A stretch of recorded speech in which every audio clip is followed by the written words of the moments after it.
Hey kids, welcome to this super amazing session. In today's class, I am bringing to you one of the bestest ever lectures by We Biotonic, in which in this super amazing one short video, I will do the entire plant reproduction with you. So the entire topic of plant reproduction, whatever is important from MCQ point of view, from NEET 2021 point of view, from the board exams point of view, will be done in a lot of depth. So dil tham ke baitho, aaram se baitho bachcho, and let's get going with our super duper amazing lecture of the one shot series on plant reproduction. Before we move ahead, my dear kids, make sure you become a part of our Telegram group. Make sure you like, share and subscribe to our super amazing channel. And most importantly, my dear kids, I have something super important to tell you, which I tell you in every class. हमारे पास pro membership है. What exactly is a pro membership? Alone with bio, you cannot clear an important examination like the NEET 2021. You require the full support of physics and chemistry. How do you get the full support of physics and chemistry? You get it by joining the pro membership with us, in which you can pay by months, 3 months, 6 months or an entire year and get unlimited assignments, doubt sessions, teachers to choose from, 40,000 hours of teaching, 10,000 hours of questions. Imagine. Yes, separate Hindi English batch. So the best membership is the pro membership, जो आप ले सकते हैं अगर आप part बन जाएं pro membership का. All that you have to go is go to vdnt.in/ytpro, use the code VDNEET and choose a program that you like and become a lifelong member of our super amazing pro membership.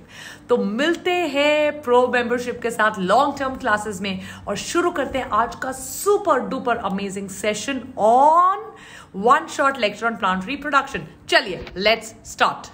So this chapter is a very important chapter. बहुत सारी चीजें हैं. For example, how does cross pollination happen? What are the agents of pollination? What are the different types of pollination? Residual structure से क्या क्या बनता है? Endosperm से क्या बनता है? Perisperm क्या होता है? Nucellus से क्या बनता है? Integument से क्या बनता है? So all of these things जिन पे बहुत tricky questions आते हैं, directly picked from your NCERT, is something which I'm going to be doing in today's class. Very, very, very important. Sexual reproduction flowering plants. I'm sure the structure is like absolutely 100% clear to you. Yes, आपको ये structure आता है, फिर भी just for a quick revision so that आगे की चीजें हमें बहुत अच्छे से समझ में आ जाए. I'm going to be telling you some things. Right? तो ये तो आपका stock है, आपको पता है flower का, leaf का एक stock होता है. This is your stock, you all know it. तो यहाँ पे ये swollen, इसका base थोड़ा सा swell कर जाता है. जहाँ पे इसका base थोड़ा सा swell कर रहा है, I'm going to call it receptacle. क्या नाम दे दिया मैंने उसको? Receptacle. ये इसके पेटल्स हैं जो कि बहुत ज्यादा कलर्ड होते हैं. Via they coloured to attract the insects for pollination. Various types of pollination के बारे में in the next few minutes I am going to be talking in detail about it. ये रहा स्टेमन. ये स्टेमन जो है ये मेल रिप्रोडक्टिव पार्ट होता है which is made up of anther के दो लोब्स. दोनों lobes are joined by a structure in between them known as a connective. Connective sterile होता है. इस पे एमसीक्यू क्वेश्चंस आते हैं. So your connective is always and always sterile. क्या होता है connective? Sterile. और ये एंथर का फिलामेंट होता है. Filament is usually very it's very versatile. That's the word which comes in MCQs. लिख लीजिए. It is extremely versatile. That means it keeps on swinging. So this is very versatile. Versatile क्यों होता है ये? So that it can swing in the air. Right? तो ये रहा आपका एंथर और filament. And this is your carpel or your female reproductive system, जिसमें होता है स्टिग्मा, स्टाइल एंड ओवरी. ये स्टाइल होता है जिसके थ्रू पोलन ट्यूब जाता है. Finally it enters inside the ovary. So आ जाइए यहां पर इसको पूरी चीज को एक बार रिवाइज कर लेते हैं. What we have read. And ये जो ग्रीन कलर के आपको दिखाई दे रहे हैं ये सेपल्स होते हैं. देखो यहां लिखा है. They are usually green. Green है तो फोटोसिंथेसिस करेंगे, but they are usually protective. तो जब बड स्टेज में होता है, जब पेटल्स अभी तक मेच्योर नहीं हुए बड, तो उसको बाहर से कौन कवर करता है? सेपल्स. स्टेमन, एंथर, यस, डाइथिकस होता है, 2 थीका एंड टेट्रास्पोरेंजिएट होता है. 4 स्पोरेंजियम होते हैं. सो डाइथिकस एंड टेट्रास्पोरेंजिएट जो वर्ड्स हैं ये आपके एमसीक्यूज में बहुत ज्यादा आते हैं. दोनों लोब्स को ज्वाइन करता है connective, but connective is usually sterile. Filament, slender stock, इसके लिए मैंने आपको क्या वर्ड लिखवाया है? वर्सेटाइल. वर्सेटाइल जब होता है ये मैक्सिमम पोएसी फैमिली या ग्रामिनी फैमिली में होता है, बिकॉज ग्रासेस के पास कलर्ड पेटल्स नहीं होते. So it needs to swing in the air. Right? Right जो भी ऐसे लूप हैंग कर रहे हैं वहां पर ये वर्सेटाइल एंथर होता है. पेंडुलस इन्फ्लोरेसेंस में जहां पर भी it is hanging like this वहां पर वर्सेटाइल एंथर होता है. Is that clear? Easy question. आ जाइए पिस्टिल और कार्पल पे. स्टिग्मा हमेशा बहुत फेदरी होता है. फेदरी क्यों होता है? Because it needs to catch hold of the pollen. Sticky होता है. रिसेप्टिव टिप, ये टिप होता है जहां पर पोलन ग्रेन्स जो हैं वो लैंड करते हैं. It is the receptive tip of the pistil. It is responsible for catching the pollen. Style एक ट्यूब होती है. Style can be of two types, या तो हॉलो हो सकती है या पूरी फुल हो सकती है. अगर फुल होगी तो जो पोलन ट्यूब अंदर जा रही है वो पेक्टिनेज सिक्रीट करेगी एंड पेक्टिनेज पेक्टिन की बनी होती है ना. So pectinase will erase the pectin and create like a road for the pollen tube to enter. Tube, right? So style आपका है. स्टाइल ये कनेक्ट करता है ऊपर के स्टिग्मा को नीचे के ओवरी से, और ओवरी के अंदर होते हैं ovules. Structure that contains the female reproductive cells. Ovary बनती है फ्रूट्स, ओव्यूल से बनते हैं seeds. This is post fertilisation event. Petals brightly coloured होते हैं. इनके अंदर क्रोमोप्लास्ट होता है. Coloured chromoplast, brightly coloured, right. Attract pollinators, बीज और बीज बटरफ्लाइज को अट्रैक्ट करने का काम होता है. सेपल का प्रोटेक्शन का काम होता है. Peduncle is the stock and this is the रिसेप्टिकल और द थैलेमस. रिसेप्टिकल और थैलेमस से कई बार फ्रूट बनता है. If the receptacle and thalamus is helping you to make the fruit, it is called a false fruit. And सबसे important चीज बच्चों, one like. जिसको फॉल्स फ्रूट के एग्जांपल्स, मुझे पूरी फैमिली का नाम चाहिए और इंडिविजुअल एग्जांपल्स चाहिए, और जिसको आता है that person is going to like the lecture now. चलो इसी के साथ आगे बढ़ते हैं. Let's move ahead to the next slide. Right, ये बहुत इजी स्कीमेटिक डायग्राम है. Very very easy, very simple schematic diagram, so that you are able to score really really well in your board exams. Board exam में score करने के लिए आपको बिल्कुल exactly ऐसा लिखना है. इसके डिटेल्स अभी नेक्स्ट स्लाइड में आ रहे हैं, which will help you in your NEET exam. So microsporangium आपके पोलन सैक को कहते हैं because they are smaller in size than the female. Female का हमेशा bigger in size, these are smaller in size than your females. Microsporocytes इसके cell होते हैं. Meiosis undergo करता है माइक्रोस्पोरोसाइट. तो अगर आपको कभी भी नीट के एमसीक्यू में पूछा माइक्रोस्पोरोसाइट क्या आपको दिखाई दे रहा है? It is diploid. This can be asked in NEET. It is diploid. And finally microspores, right? These are haploid. So undergo किसने किया? Meiosis. Microsporocyte which is diploid. और फाइनली बन गया आपके microspores that is n. Right, अब आपके इस N ने अंडरगो कर लिया माइटोसिस. ये आपका बेसिकली पोलन ग्रेन ही था. देखो लिखा भी हुआ है, I have rewritten it. Mitosis, mitosis करके इसके 2 सेल स्टेज बन गई. Can you see the 2 cell stage? Right, 2 cell stage में पॉलिनेशन होगी. That means it will fly out of the male plant. And 2 cells क्या है? Generative cell and vegetative cell. Generative cell से आपकी next generation बनेगी, इसीलिए उसका नाम जेनरेटिव सेल है. तो it is going to make your next generation. Generative cell mitosis एक और बार करेगा और 2 जेनरेटिव सेल बन जाएंगे. फर्स्ट जेनरेटिव सेल जो है वो फीमेल गैमीट के साथ फ्यूज करेगा.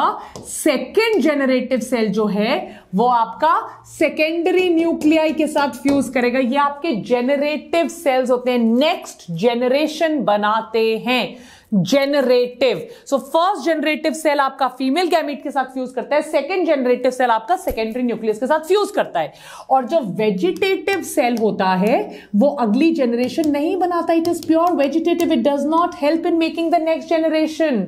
It only helps to make the tube, the pollen tube, because of which the gametes go down inside the style and reach the ovary. So your stamen is called microsporophyll. Word micro is very important. Mega will be reserved for females. Micro will be reserved for males. Connective and filament, microsporangium or microsporosis, right? The mother cell, pollen or microspore mother cell, PMC is equal to MMC is equal to microspore mother cell. Undergo किया meiosis, microspore बन गए 4, each one of them will undergo a mitosis. Male gametophyte और pollen बनेगा. Pollen जो है वो pollinate करेगा 2 cell stage पे. One is a vegetative cell, the other is a generative cell. Generative cell अगली generation बनाने में काम करेगा. Vegetative cell will help you to form a pollen tube. लिखिए बच्चों, हर एक चीज के snapshot कीजिए. चलिए जल्दी जल्दी, everything deserves to be snapshotted. Very very important. चलो अब हम आते हैं स्कीमेटिक रिप्रेजेंटेशन, जो कि बोर्ड एग्जाम्स के लिए बहुत बहुत बहुत इंपॉर्टेंट है, ऑफ गैमेटोफाइट और female gametophyte. So female gametophyte के लिए सबसे पहले आप सिर्फ नाम देख लीजिए. Can you see the name is mega. Mega, can you see, sporophyll का मतलब लीफ होता है, ये मेगा है because the female gametophyte is always bigger than the male gametophyte, right. So इसने स्टाइल और स्टिग्मा, राइट, इसके पास है. ओवरी जो होती है आपकी, उसके अंदर ओवरी बेरिंग ओव्यूल. ओवरी आपको मैंने पहले ही बताया, अभी थोड़ी देर पहले, ओवरी से बनेगा फ्रूट, ओव्यूल से बनेगा सीड, राइट. सो ओवरी बेरिंग ओव्यूल और मेगास्पोरेंजियम कंसिस्ट ऑफ न्यूसिलस. न्यूसिलस के बारे में आज मुझे आपको बहुत इंफॉर्मेशन देनी है, right. न्यूसिलस, न्यूसिलस is the parenchymatous tissue.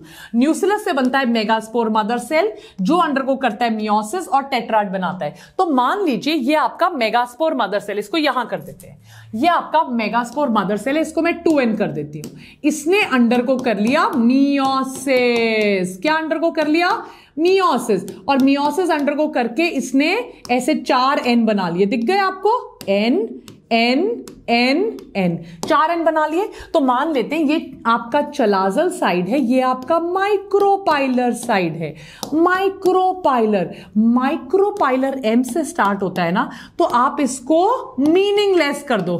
Meaningless, m for micropylar, m for meaningless. c आपका चलाजल है, c आपका चलाजल है, तो इसको कर दो कॉन्क्रीट. इंपॉर्टेंट, बहुत कॉन्क्रीट है, बहुत. ये चीफ कर लो, चीफ, कॉन्क्रीट, राइट. तो ये आपका मीनिंगलेस है. माइक्रोपाइलर m, तो वो मीनिंगलेस और वो चलाजल. तो ये जो माइक्रोपाइलर के 3 हैं, ये तीनों डिस्ट्रॉय हो जाते हैं. ये 3 देखो मैंने कितने छोटे बनाए हैं. और जो सरवाइव कर रहा है वो आपका, वो सिर्फ आपका चलाजल वाला सरवाइव करता है. कौन सरवाइव करता है? चलाजल. और फिर ये चलाजल वाला अंडरगो करता है माइटोसिस. क्या अंडरगो करता है? Mitosis, right. अब कैसे अंडरगो करता है माइटोसिस, मैं आपको इधर बताती हूं. तो आपका ये एक चलाजल है, अब इसका फर्स्ट माइटोसिस कराइए. कितने बनेंगे? 2. तो अब एक ऊपर और एक नीचे, 2. डन. अब माइटोसिस कराइए. कितने बनेंगे? 2 ऊपर 2 नीचे, माइटो. फिर माइटोसिस कराइए. कितने बनेंगे? 4 ऊपर और 4 नीचे. फिर माइटोसिस कराइए. या अभी माइटोसिस नहीं, अभी आप सिर्फ चेंज कराइए. तो एक एक बीच में आ गया, एक एक बीच में आ गया. 1 2 3 माइटोसिस कराया आपने. कितने माइटोसिस? 3. समझ में आ रहा है कितना इजी एक्सप्लेनेशन है. और 3 ऊपर 3 नीचे और 2 बीच में. 3 ऊपर antipodal cell towards the chalaza, 2 बीच में पोलर न्यूक्लियाई, और जो 3 नीचे है बीच का होगा एग और आसपास के होंगे साइनर्जेड्स, और ये कहलाएगा आपका एम्ब्रियो सैक. चलो, so let's do it again. Do it with me. Come on, do it with me, do it with me, do it with me. फटाफट. Yes, तो हमने कहां से शुरू किया? हमने शुरू किया मेगास्पोरेंजियम. मेगास्पोरेंजियम हमारा डिप्लॉयड है. मेगास्पोरेंजियम को हमने बोला कि आप मियोसिस करिए. मियोसिस करके 4 सेल बने, जो 4 में से 3 माइक्रोपाइलर की तरफ बने, उनको हमने मीनिंगलेस कर दिया और उनको डिस्ट्रॉय कर दिया. सिर्फ एक चलाजल वाले को हमने चीफ मान के मान लिया. अब ये जो चलाजल वाला था, 1 चलाजा, यहां लिख रही हूं मैं, क्योंकि 3 माइक्रोपाइल को मैंने डिस्ट्रॉय कर दिया। उसने किया माइटोसिस 1, 2 बने, एक ऊपर एक नीचे, एक ऊपर और एक मैं ले गई नीचे। माइटोसिस 2 करवाया, 2 ऊपर 2 नीचे। माइटोसिस 3 करवाया, 4 ऊपर 4 नीचे। फाइनली ऊपर से एक बीच में, नीचे से एक बीच में, ऊपर 3 नीचे 3 बीच में 2, ऊपर के 3 एंटीपोडल, बीच के 2 सेकेंडरी न्यूक्लियाई, नीचे के 3 में बीच वाला I am gonna call it the egg cell, and the ones which are surrounding the egg cell I am gonna call it the synergids. Is that clear? And this is my embryo sac. Now the pollen tube will come. If the pollen tube is entering through the micropyle, I'm going to call it porogamy.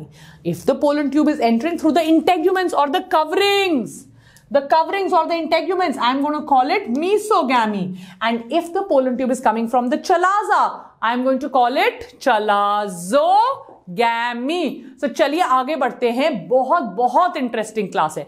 सबसे पहले ये question तो NEET का और board exams का favourite question है।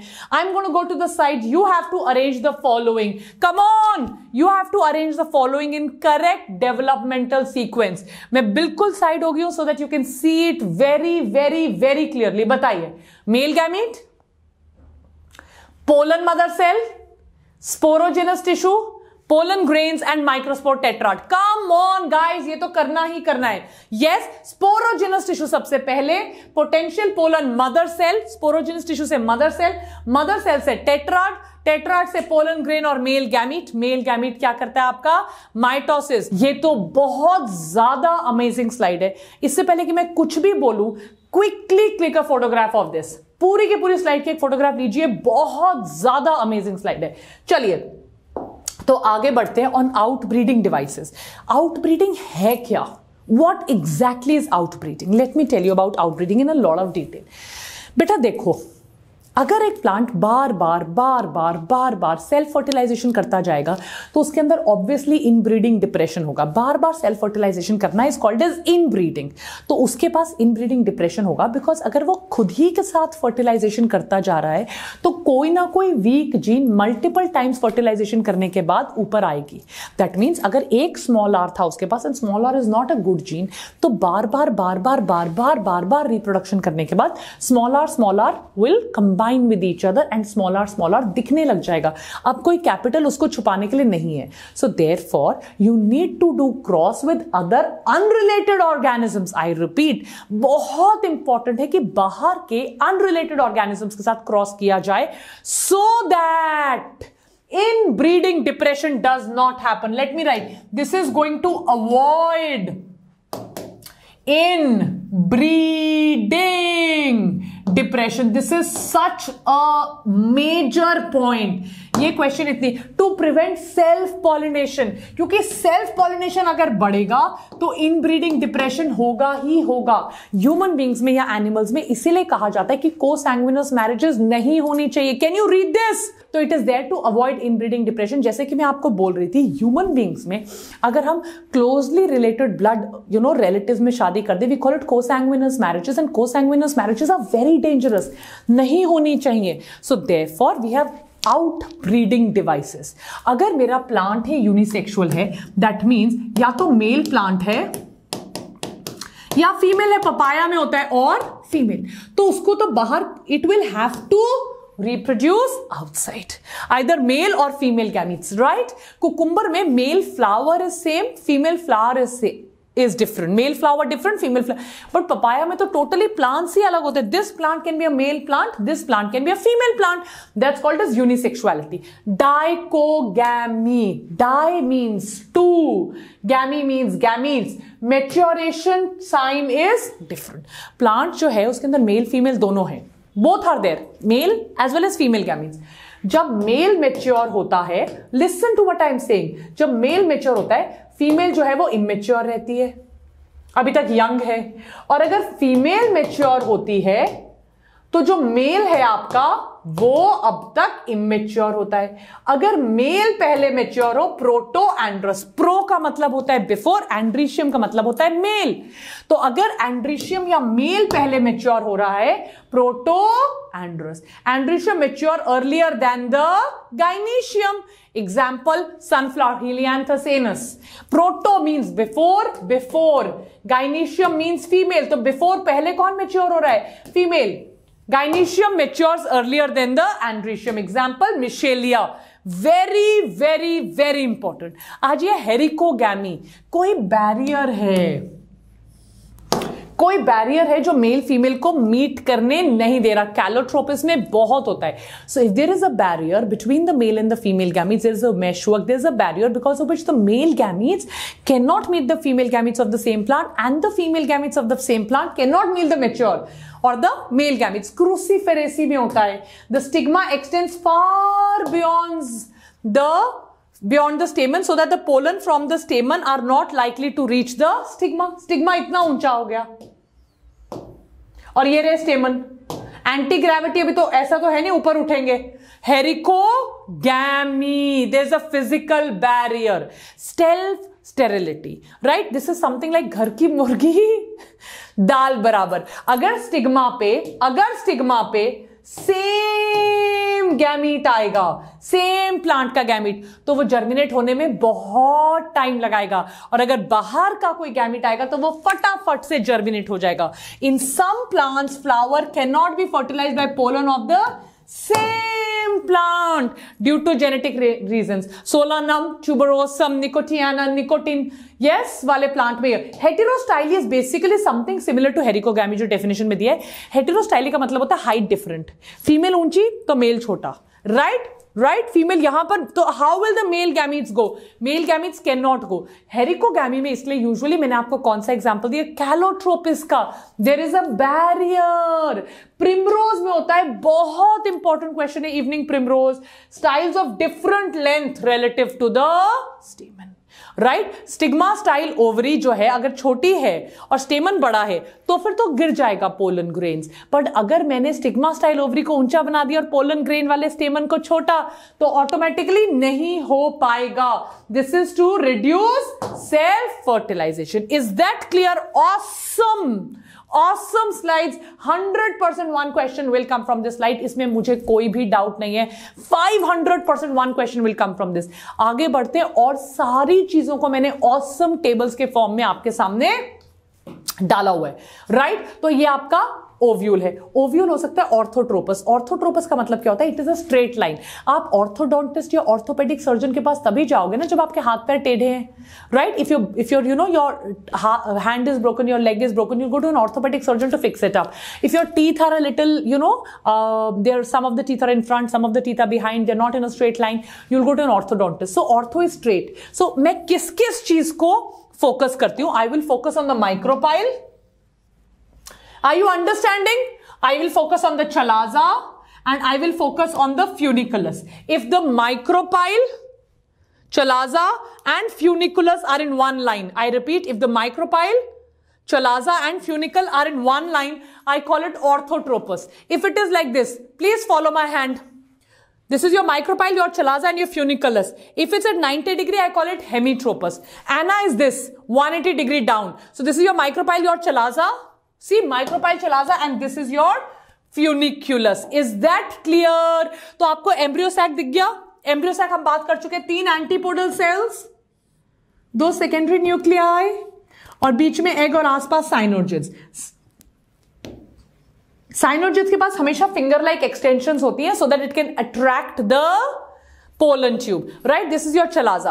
अब backbone की तरफ फ्यूनिकुलस की थोड़ी सी जो एक्सटेंशन होगी टुवर्ड्स द चलाजा, उसको मैं राफे कहती हूं। क्या कहती हूं? Rafe, right? आपको ये दोनों लाइंस नजर आ रही है, इनको इंटेग्यूमेंट्स कहते हैं।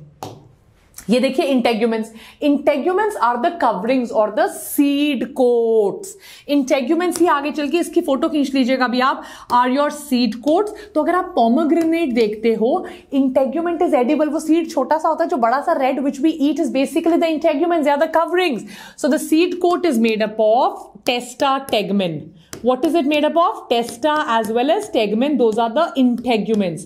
Testa-tegmen are your integuments. Antipodal cell, central cell, embryo sac, egg, your synergids, two polar nuclei. This is your micropyle, right? The hilum, the angle which the funicle is making is basically your hilum and your funiculus. Is that clear? Integuments. And this part, this parenchymatous part is your nucellus. Come on, quickly click a snapshot. So these are the integuments. Let's erase them from here because so this angle is hilum. आपने kidney में भी देखा होगा hilum. The concavity is basically the hilum. Excellent. I'm very happy with the pace of the class. Come on guys, did you understand? ये सबको पता है. जितने लोगों को अगर कभी भी ये लेबलिंग के लिए आ गया या बोर्ड एग्जाम में पूरा डायग्राम आ जाएगा या आपको ऐसा क्वेश्चन मार्क आ जाएगा, will you be able to do it? Say yes or no. 7-celled 8-nucleated stage given by S.G. Navaschin. Write it down. High five and a like now. Those of you who know the answer to this question. किसी चीज को भी अगर question mark कर दे, ये integument से आपको पता है टेस्टा टेगमेन बनता है, outer टेस्टा inner tegmen. What is funiculus? What is your, is it the stalk? Is the stalk called the funiculus? Is it? Yes, yes, yes. The stalk is called the funiculus. And the angle that it makes, right? Is that hilum? Is that the hilum? Yes. And the extension of the funicle? जब वो extend करता है, is that the raphe? Is the raphe the extension of the funicle? Yes. Yes. चलिए, pollination and types of pollination, very, very, very important, very important. And यहाँ पर आपको एक बहुत important homework मिलने वाला है. On your screens, come on, click a snapshot. On your screens, click a snapshot right now. Pollination. Self-pollination वो होता है जो अपने आप bisexual, right? दो अलग अलग एक plant है, दो अलग अलग sexes are present on the same plant. Yes, everybody. So autogamy, same flower में अगर male female है, right? Same flower में अगर male female है, that's called as autogamy, self-pollination. Same plant and different flowers. For example, ये same flower. और if you look at it अंदर से तो ये ऐसा दिखेगा. So this is your autogamy. Is that clear? Let me use a black colored pen, very clearly visible. Geitonogamy, ये pot है. एक flower इधर, एक flower इधर. Something like your cucumber. So this is like this. And this is a staminate flower. This is geitonogamy. Is that clear? Is that clear? It's the same plant but different flower. Geitonogamy. Cross-pollination, xena. Different. Xena means different. So cross-pollination is called xenogamy. Xenogamy, the agent which can cause cross-pollination could be a biotic or a living agent. Or it could be a non-biotic or a non-living agent. A non-wind pollination, anemophily. Let me write things down here. All your Poaceae family, Graminae family grasses are wind pollinated. Grasses, extra information. All your grasses family are wind pollinated. यहाँ पर हमेशा amount of pollen which is made is very high. And जो आपका stigma होता है वो extrose होता है, बाहर को निकला हुआ होता है so that it can catch the pollen grains. Water is hydrophily. यहाँ पे pollen के ऊपर हमेशा mucus होता है, mucilage होता है so that it cannot get wet, right? Biotic, snails, malacophily generally happens again in Poaceae family. Rice में very common because ये खड़े पानी में उगते हैं where snails are there. Insects, entomophily, brightly colored ones. Birds, ornithophily, usually food, right? Usually birds will pollinate something for food. Bats, chireptrophily, and other vertebrates, zoophily. Easy, interesting. Last line, very, very important. Insects will usually do it for nectar. Now, do you know what is double fertilization and triple fusion? This term was introduced by Navaschin. Double fertilization and triple fusion is a characteristic feature of only angiosperms. Triple fusion की वजह से एक functional endosperm बनता है और endosperm की वजह से बहुत खाना होता है seed में जिसकी वजह से germination becomes easier, right? Very important. So, can you see two male gametes जिसके बारे में मैं आपको इतनी देर से बता रही हूँ, दो male gamete. So, जैसे आपको पता है मैं आपको बता चुकी हूँ, first male gamete will fuse with the egg so first male gamete जो है वो एग के साथ फ्यूज करेगा और जाइगोट बनेगा. यस मैम, यस और नो मैम. और जो आपका सेकेंड मेल गैमीट है, सेकेंड मेल गैमीट, वो आपके सेकेंडरी न्यूक्लियस के साथ फ्यूज करेगा और सेकेंडरी न्यूक्लियस के साथ फ्यूज करके क्या बनेगा? 1 from here, 2 from here, 3n बन जाएगा, which is called your primary endosperm nucleus. क्योंकि ये तो पहले से ही 2n है प्लस इसका आ गया 1n, तो ये बन जाएगा आपका 3n. That's called as double fertilization, triple fusion. Primary endosperm nucleus is the food for the zygote. That is why it is important. मतलब इतना easy है क्योंकि इतना खाना मिल गया. Angiosperms के seeds के zygote का survival is much better off. Much better because the zygotes of angiosperms have food in the form of endosperm. And जो कई सीड्स होते हैं जो एंडोस्पर्म को बचाकर रखते हैं जर्मिनेशन तक, उनको हम एंडोस्पर्मिक या एल्ब्यूमिनस सीड्स कहते हैं. और जो एंडोस्पर्म को नहीं बचा के रखते उनको हम एक्स एल्ब्यूमिनस या नॉन एंडोस्पर्मिक सीड्स कहते हैं. फ्यूनिकुलस क्या है आपको पता है? ये slide can change your life.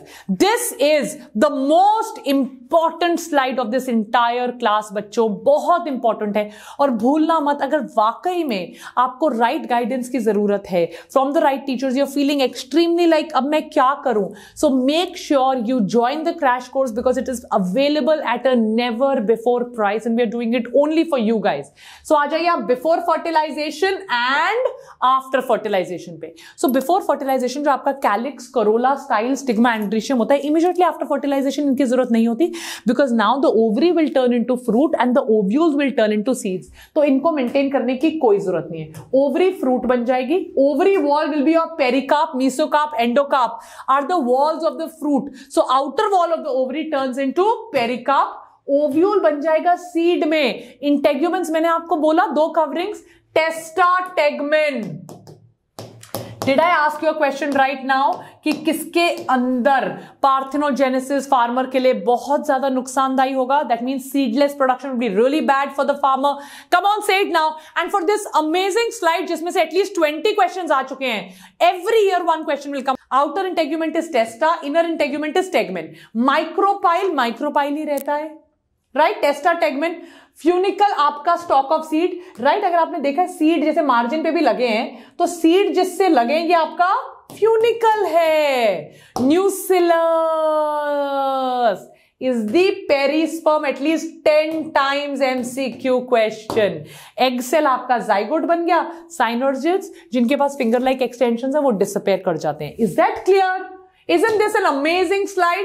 तो आपका ओव्यूल बन गया सीड और ओवरी बन गया फ्रूट. और प्लेसेंटेशन मैंने आपको एमसीक्यूज में करने को बताया हुआ है. This is again a very very very important slide. Very important slide. Come on, पहले लाइक करो तो ही बताऊंगी यार. जल्दी जल्दी जल्दी मुझे क्लास में एक लाइक चाहिए. On my screen now. तो एंडोस्पर्म कैसे बनता था? 2n था आपके सेकेंडरी न्यूक्लियाई का, 1n आ गया आपके मेल गैमीट का. सेकेंड मेल गैमीट तो क्या बन गया? 3n. 3n को हम क्या कहते हैं? PEN, primary endosperm nucleus. अगर आपको कभी फुल फॉर्म आया एग्जाम में या किसी भी फॉर्म में आया, do not forget this. Primary endosperm nuclei, the part of the seed which acts as food store for the developing plant embryo, usually containing starch with protein and other nutrients, right? तो क्या है बच्चों आपके, क्या है आपके endosperm? Nuclear endosperms क्या होते हैं? इनको फ्री न्यूक्लियर भी कहते हैं. आप अगर कभी भी एमसीक्यू में आया, बहुत बार आ चुका है. दैट मीन्स एंडोस्पर्म का जो न्यूक्लियस है ना, वो सिर्फ न्यूक्लियस डिवाइड करता जा रहा है एंड पूरा एक, what is primary endosperm nucleus? Basically एक सेल है. आपने 3n का एक सेल बनाया. दिखाई दे रहा है? नहीं दिख रहा है. यहां लिख लेते हैं. यहां दिखाई दे रहा है? बिल्कुल दिखाई दे रहा है. आपने 3n का एक सेल बनाया, सिर्फ एक सेल, और ये सेल डिवाइड करता रहा कंटिन्यूअस. तो क्या ये एक सेल मास बना लेगा? अगर ये कंटिन्यूअस डिवाइड करता रहा, क्या ये एक सेल मास बना लेगा? मास ऑफ सेल, पूरा ग्रुप ऑफ सेल बना लेगा? सेल मास बना लेगा? बिल्कुल, क्यों नहीं बनाएगा? That is your primary endosperm nucleus.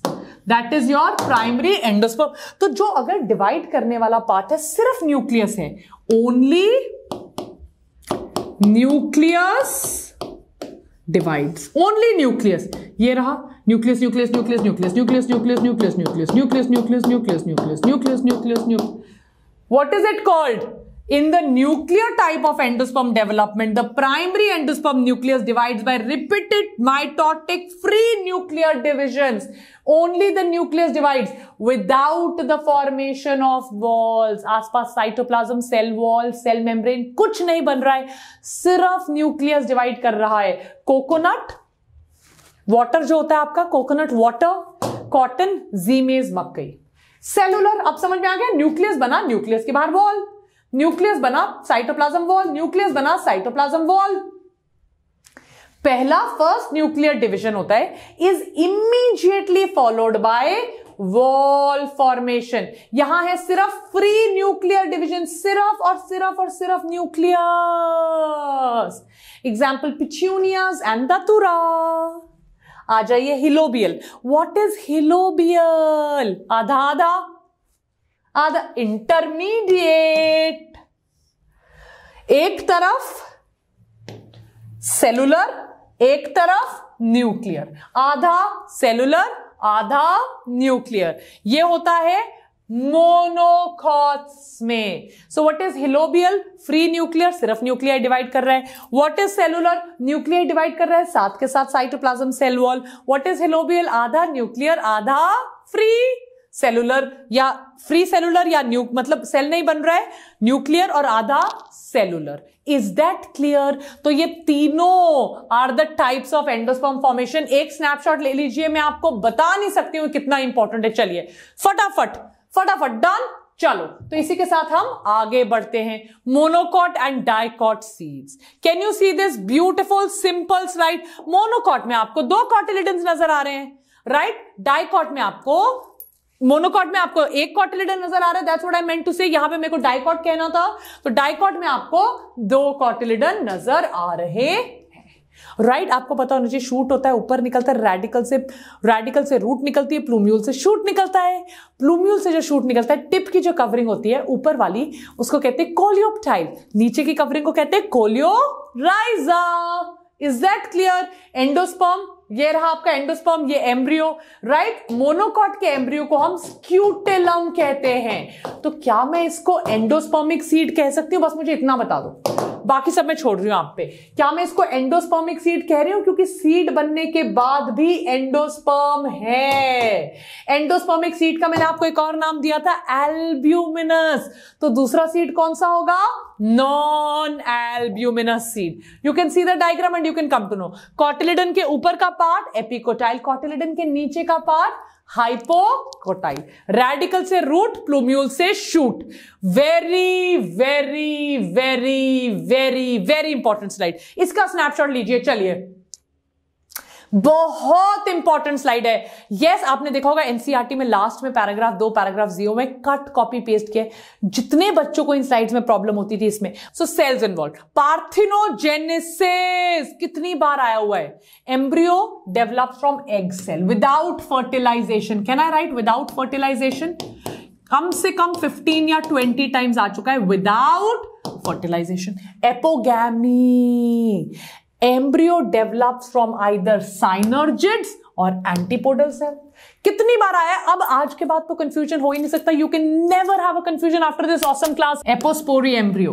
Embryo develops from the embryo sac which has developed from the archisporium or nucellus. Again without fertilization and nucellus से बन रहा है, embryo sac से बन रहा है। Adventitious, extra. Embryo develops directly from diploid cell of either nucellus or integuments. Diploid cell. Recurrent apomixis. Amphimixis होता है जब दो सोर्सेस से मिक्स हो रहा है। एम्फी का मतलब होता है दो, एपोमिक्सिस मतलब सिंगल सोर्स है, मिक्स नहीं हो रहा है। Embryo sac has diploid cells and embryo develops from the diploid cells. Non-recurrent. Embryo sac consists of haploid cells. Embryo develops from haploid cell. क्या अमेजिंग स्लाइड है। हैप्लॉइड सेल से बन रहा है embryo, non recurrent apomixis. Recurrent diploid cell से बन रहा है, एडवांटेशियस डायरेक्टली डिप्लॉयड सेल से बन रहा है, एपोस्पोरी एम्ब्रियो सैक से बन रहा है, एपोगैमी साइनर्जिड से बन रहा है, पार्थिनोजेनेसिस एग सेल से बन रहा है विदाउट फर्टिलाइजेशन। ऑसम से भी ऊपर, ऑसम। डायरेक्टली इनको याद करिए, डायरेक्टली, और डायरेक्ट एमसीक्यूज आएंगे, डायरेक्ट एमसीक्यू, यस और no, done. So this is parthenocarpy. अब डिफाइन कीजिए, चलिए, अगर 1 मार्क में आ गया बताइए। Yes, production and development of seedless fruits, because fertilisation ही नहीं हुई है। ओव्यूल तो तब बनेगा जब फर्टिलाइजेशन हुई है, तो सीड बनेगा। पपाया आपका सीडलेस है, वाटरमेलन आपका सीडलेस है। और मैंने आपसे पूछा हुआ है कि किसमें पार्थेनोकार्पी हमारे लिए बहुत हार्मफुल है, मुझे उसका आंसर चाहिए। जितने लोगों को आज पार्थेनोकार्पी समझ में आई, क्योंकि सीडलेस प्रोडक्शन तभी होगा जब फर्टिलाइजेशन नहीं है। And most importantly guys, come on यार, कम ऑन, दिल खोल के लाइक शेयर सब्सक्राइब करो। किस बात का मतलब, क्यों इतना दिल छोटा रखना? दिल खोल के बच्चों, like share subscribe. See you in the next class. Till then, take care, bye bye, and don't forget to like, share, subscribe, and buy the crash course. Bye kids.